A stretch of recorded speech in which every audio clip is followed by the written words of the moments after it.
Right, good morning everyone. We're going to look at a poem that you had in your unseen exam, your unseen comparison, called Goodbye by Alan Lewis. First of all, starting off with some basics, you'll notice that it is iambic tetrameter. It has 8 syllables. And what's the significance of that? Well, they're slightly shorter lines.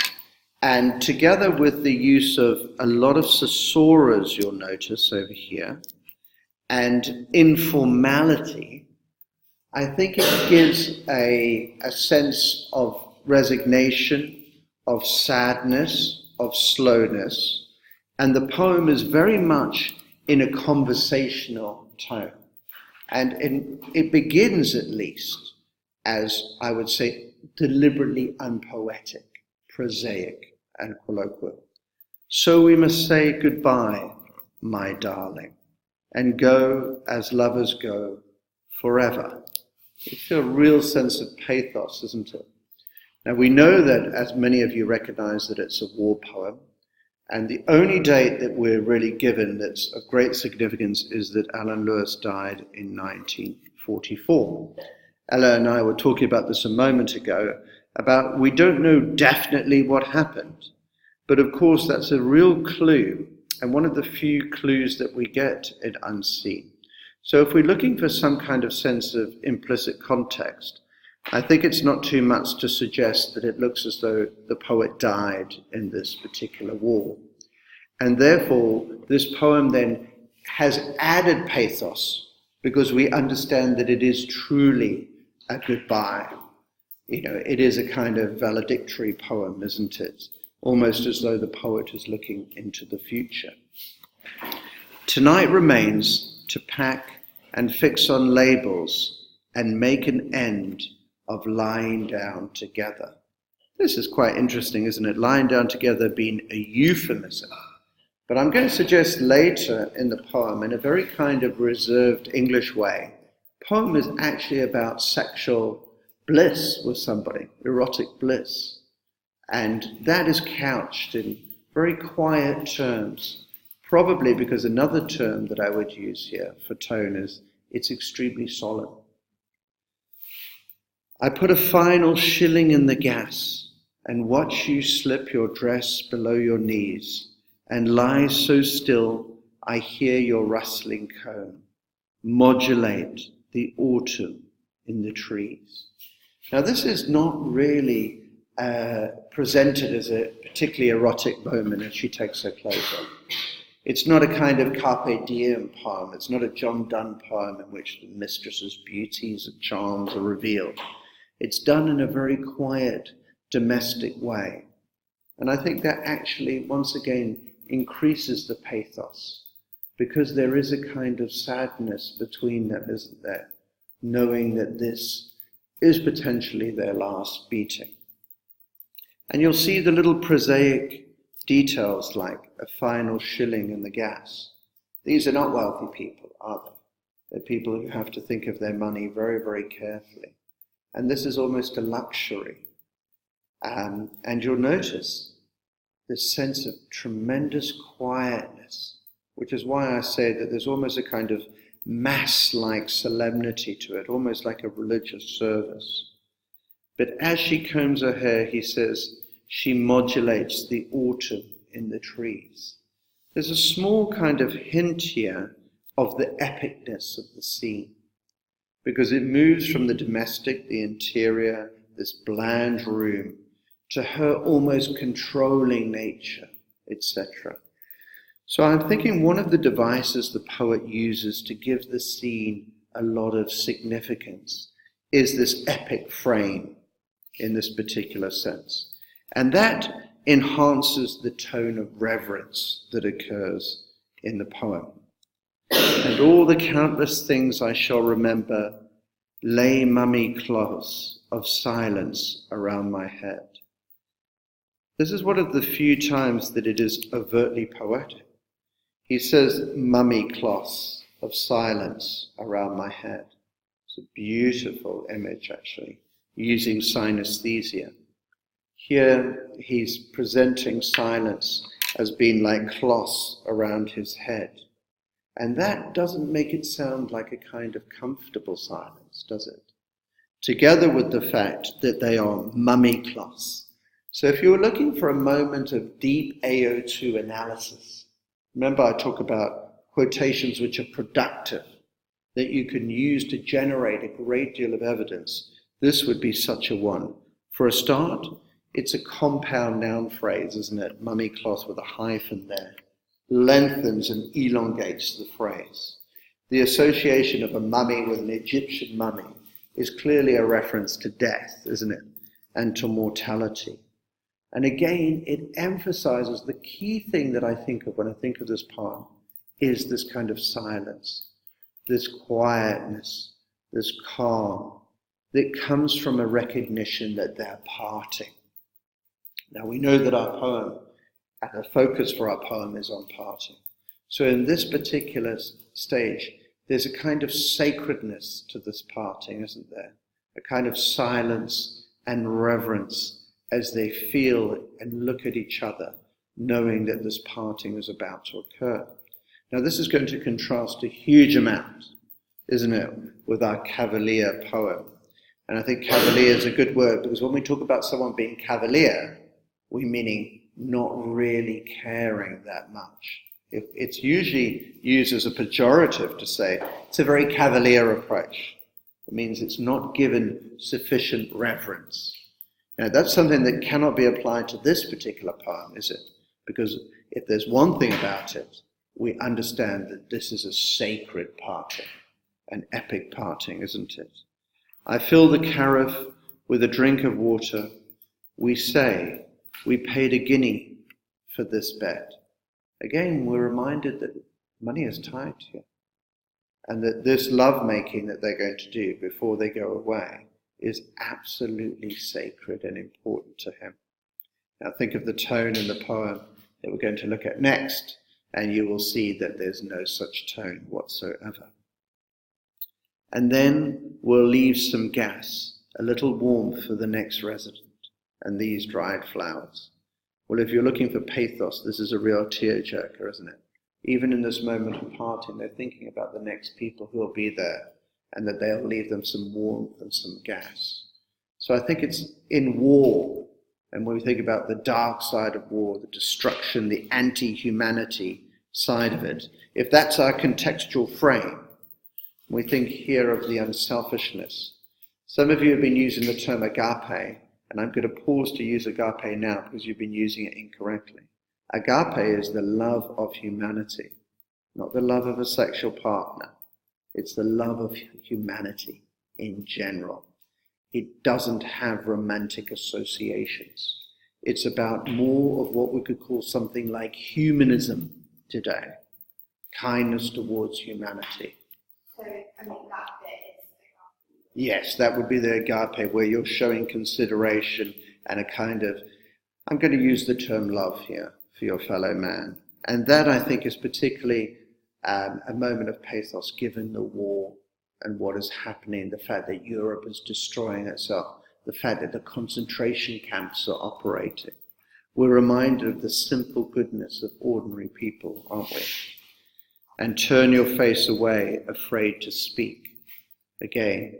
So this is a beautiful moment. It's a moment of real love, isn't it? And it's a moment where we're reminded that love often is physical. You know, it's about people's bodies. It's about erotica together with something more spiritual. So if you're thinking about, say, Shakespeare's sonnet here, The Marriage of True Minds, this would be would differ with that, wouldn't it? It would actually say that Platonic conception of love is not really what love's about. This moment is really important to them. And it takes us back to the early, perhaps, Christian marriage, which is, with this body I thee wed. So even in the Bible, the idea is you give your body to your lover, to your partner, and you join as one flesh, okay, which seems to be happening here, doesn't it? We have the symbol of the dried flowers. Some of you picked up on that. And that's another good potential AO2 phrase, isn't it? Where we talk about the oxymoronicness of that. These flowers dried seem to be a symbol for the lack of fertility, for the war, for the end of their relationship, for the kind of sap of nature being dried out, and reminding us that war is about death, not reproduction in many cases. She turns her face away, afraid to speak the big word, that eternity is ours. Many of you pointed out that it's capitalized, which gives again a kind of epicness to it. What does it mean? Well, again, if we think about that 1944 date, I'm just going to go down there just to remind us, it can mean again that we read the poem as a kind of prophecy, that they recognize that this is the end. Or it can mean something more like Shakespeare. So it's a nice AO5 moment, isn't it? It could be Shakespeare's conception that love can defeat time, couldn't it? This triumphant idea of love. However, I think we have to agree that that is only a poetic device, and that they are unable to defeat time. And there's a recognition that they have far from eternity in this particular context now. And again, there's a kind of softness and a gentleness to the poem, isn't there? Your kisses, the S's here are like susurration, aren't they? Like whispers. And we feel the soothingness of the love. Your kisses close my eyes, and yet you stare. So it's almost like there's a pretense, isn't there, of calm and sleep. And there's this horrible recognition in the parting that he is in mortal danger. And let's not forget, 1944 is the absolute high point of the Second World War. It's the preparation for the big invasion of Europe when, thousands and thousands of men are looking at their death. Okay. And you stare as though God struck a child with nameless fears. Perhaps the water glitters and discloses time's chalice and its limpid, useless tears. Well, here, time comes back in, doesn't it? And time is all powerful once again. And he feels as though she's had some kind of dark vision. And this is what's making the parting so much more difficult, isn't it? It's this dreadful sense of mortal fear, isn't it? Again, when we see Lovelace talk about war on the next, it's typical masculine bravado, isn't it? And discussions of honor. You could argue it's a kind of bombastic cavalier poem.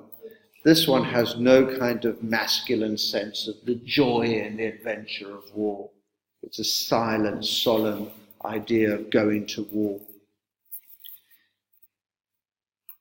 But somehow they are able to forget what is lurking there in the corners of the room, almost like a physical presence. Everything we renounce except ourselves. So here we see a beautiful and very familiar conceit of love, which is that true love is about renunciation of the self and the forgetting of I as we become a kind of we, as souls and bodies join. That's the key thing, I think, in this particular parting. Yeah? Selfishness is the last of all to go. Nice Asura here. Our sighs are exhalations of the earth. Our footprints leave a track across the snow. Well, clearly they're making love. And it's not some kind of wild and passionate love making, is it? It's the joining of two people together. So it's not about sexual ecstasy or anything like that, or even really about erotic pleasure here, is it? It's this desperate need to have and share some kind of togetherness at this particular stage. Our footprints leave a track across the snow. Hard to know what to do with this line, but I really like it. And it's okay to say that, I think, in an unseen, that it's really effective, isn't it? It's almost as though they've gone on some kind of journey on a winter's night, isn't it? And I think the fact that their footprints are there means that they feel as though they've left a mark. There's a trail. There's something real and substantial in their love. Now, how about this? I don't think that Lovelace would leave footprints. with his love, you get the impression that he will just disappear without evidence of having been there. So this is about solidity of a relationship, isn't it? You feel the sense of eternity. And there's a kind of Shakespearean dimension here, isn't there? So that it goes in some ways beyond time, but it's not as triumphant as Shakespeare. It doesn't have the Platonism that there's a realm, a magical realm. Here they do have this magical realm, but the external world is intruding and threatening that, isn't it? Yeah. And notice now, we move from the domestic to the epic. We made the universe to be our home. Our nostrils took the wind to be our breath. Our hearts are massive towers of delight. So again, it's from the confined and the domestic, and it moves to the epic, doesn't it?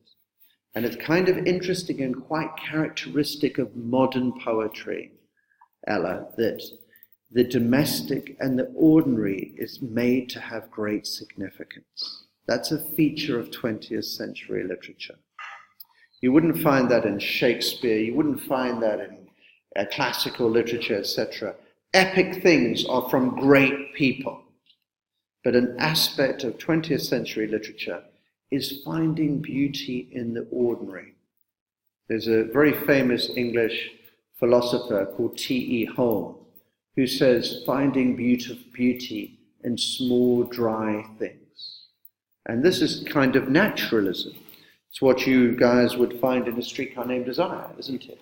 This idea of finding poetry in the ordinary day conversation of people is the same kind of trajectory, isn't it? Yeah? We stride across the 7 seas of death. So for this moment again, triumphant, defeating death, moved away from that fear of time's chalice, etc. But then, what do we have here? Yet. What is that yet? It's a qualification. It's a deflating of the epic, isn't it? Yet. So this great soaring journey comes to an end. When all's done, you'll keep the emerald I placed upon your finger in the street. The emerald is obviously a kind of metonym for their engagement. Yeah? And he did it in the street. So again, it's not epic and amazing, is it? But to him it has enormous significance. And to me, this kind of democratization of love is beautiful. And it's about finding significance again in the ordinary. One of the things I think as a class we need to do is to remember that it's good to evaluate the poetic technique, isn't it? And actually comment upon when the lines are particularly effective or moving and why that might be. Because as readers, you bring meaning to the poems. You mustn't forget to interact with them. So often we're taught in this hideous mechanical way, aren't we? Just to dissect things as though we're computers, but we're not. We're sentient beings, and we must remember to respond to the poetry. And I will keep the patches you sewed on my battle dress tonight, my sweet. So I think these little phrases, these little endearments like my sweet and my darling and stuff, they give a kind of humanity to it, don't they? And the poet all the time is addressing her. So it's a memory, incredible memory that's going to sustain him on this journey, isn't it? But even in the beauty is incredibly tinged with sadness and a sense, I think, an ominous sense, don't you think? That comes through some of the imagery, images of death, like the mummy clothes, the vision that she has, the child's fear. All of that makes the parting very significant. So it's not a highly dramatic moment, is it? It's a moment that has this kind of dark reflection that perhaps something is going to occur. I'm going to go straight on to do the next part, okay? Very, very different poem, I think we'll agree, okay? Now, we know this guy, don't we? We know Lovelace. We've come across him before. He's a very famous Cavalier poet. And if we look, we'll see his dates coincide with the English Civil War, don't they?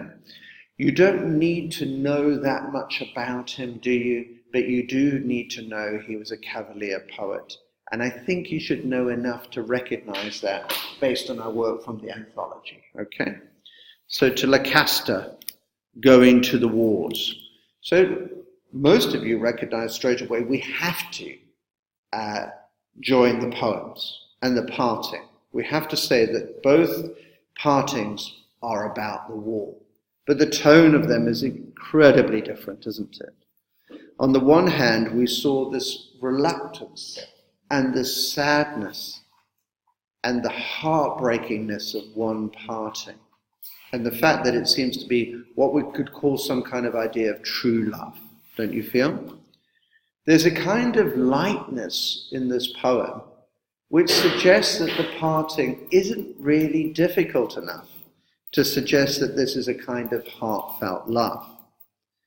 What's interesting is that in the first poem, I wouldn't call it erotic, but I would certainly call it sexual. There's a kind of sexual union as they say goodbye. In this one, there isn't, which is kind of, counterintuitive in a way when we think of the Cavalier poets. So often they talk about physical love and erotica, don't they, and eros and those sort of things, yeah? Nice short lines again. Tell me not, sweet, I am unkind.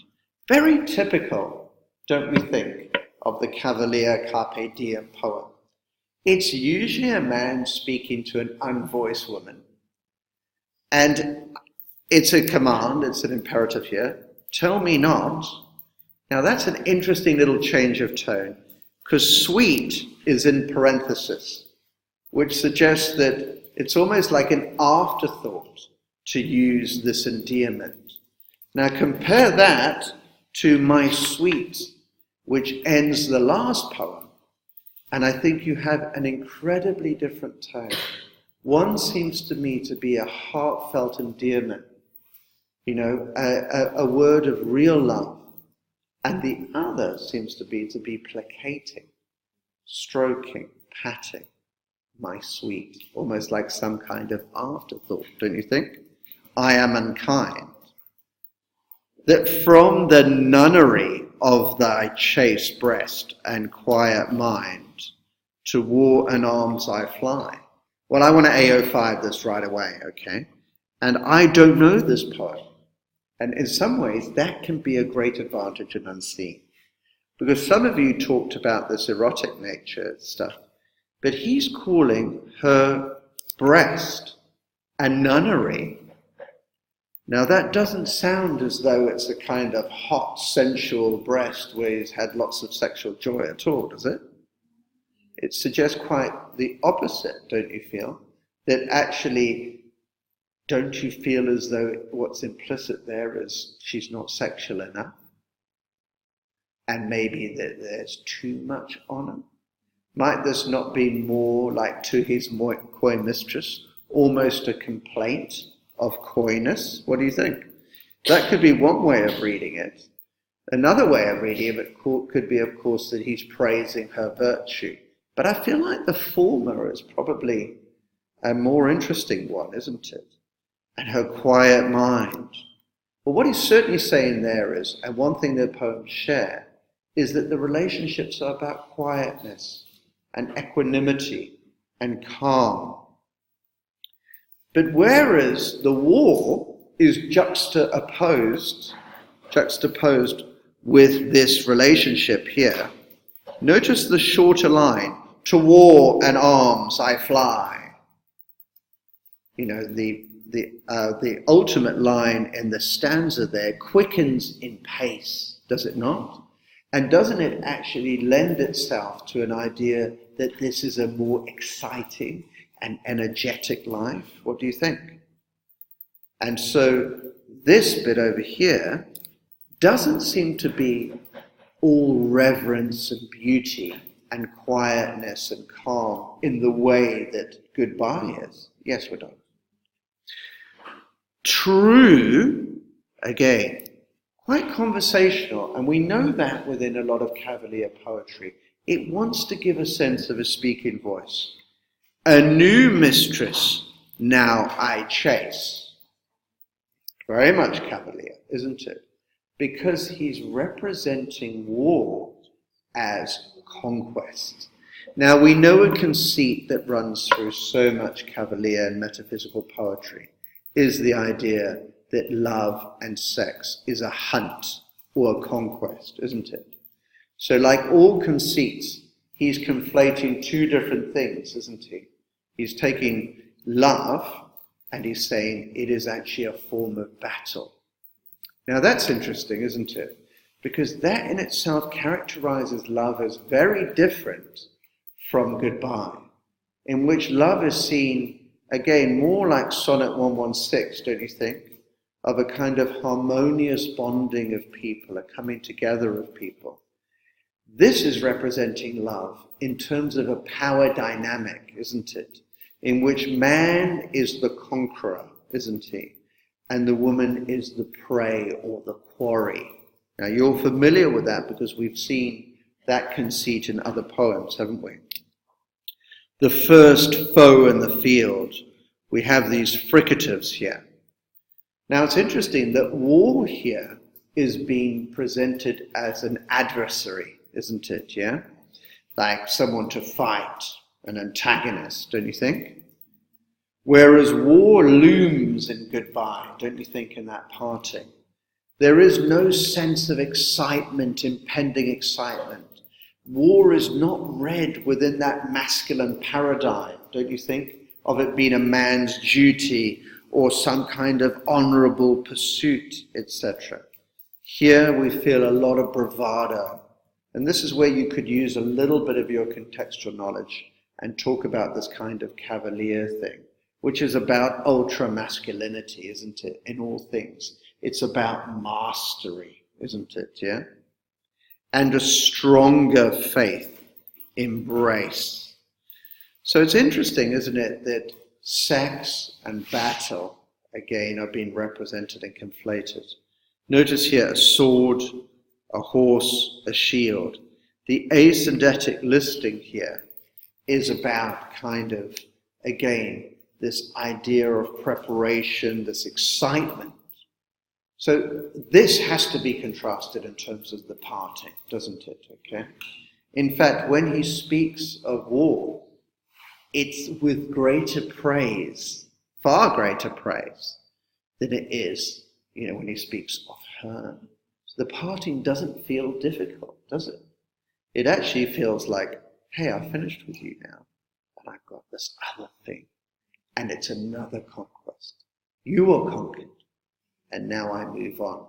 So again, I'm feeling the kind of gather ye rosebuds while you may, notches on the belt, don't you feel? And your body is now being used, and I shall move on to a new foe, a new quarry, a new, again, I'm the predator conquering male. Yet this inconsistency, so again, what links the poem is the extended metaphor that war will be his new mistress. And he recognizes here inconstancy, which is the idea of changing your mind. Yet this inconstancy is such as you too shall adore. Again, there's always clever rhetoric. This is within the kind of metaphysical paradigm. Do you remember the metaphysicals were called metaphysicals because they always used incredibly complex, clever arguments, didn't they? And they used obfuscation and equivocation, which are little devices to kind of use what appears to be logic, but is actually more kind of paradox. It's more kind of pseudo-logic to convince. And often, they're male rhetorical devices to confuse, as I say, unvoiced women. I could not love thee, dear, so much, loved I not honour more. Again, if you're puzzled by that paradox, so am I, and so would she be. So you should actually like me having this other mistress, Because if I didn't love honor more than you, I wouldn't love you so much. Curious logic, and I would suggest illogical, or we could say it as a kind of, it's a rhetorical strategy in which the poet seems to be using a logical argument, but it doesn't truly make sense. And what it ends with then, far different from goodbye, is not really a sense of parting and tragedy, etc., but more a man preparing for war who's excited. His notion is that what is the most important thing for him is honor and valor and splendor. And so it's so different in terms of the parting, isn't it? If we just quickly go back to goodbye. In goodbye, the persona does not leave with a sword and with a horse. He doesn't characterize himself as a warrior or chevalier, does he? He actually uses the androgynous term battle dress. And old battle dress doesn't make him valiant. There's a sense of kind of reluctance and resignation as he leaves, and profound and deep sorrow. Whereas Lovelace seems to have no such reservations about leaving his mistress, and indeed seems excited and represents war as sexual excitement, and represents the battle as another mistress to conquer. And therefore, I would say as well, it might be worth talking about social class, because this is the aristocrat, warrior, the baron, who goes out to conquer new land. He takes women, he takes land, he takes castles, he has victories. It's not the small, quiet, domestic man who seems to be the speaker in Goodbye. Well, I hope that's given you some ideas of how to compare. There were lots of comparisons, and I think it was a nice question. And always the focus on the unseen then must be in parting. So that term parting should be dealt with immediately in the introduction, shouldn't it? There should be a contrast, and the argument should be set up.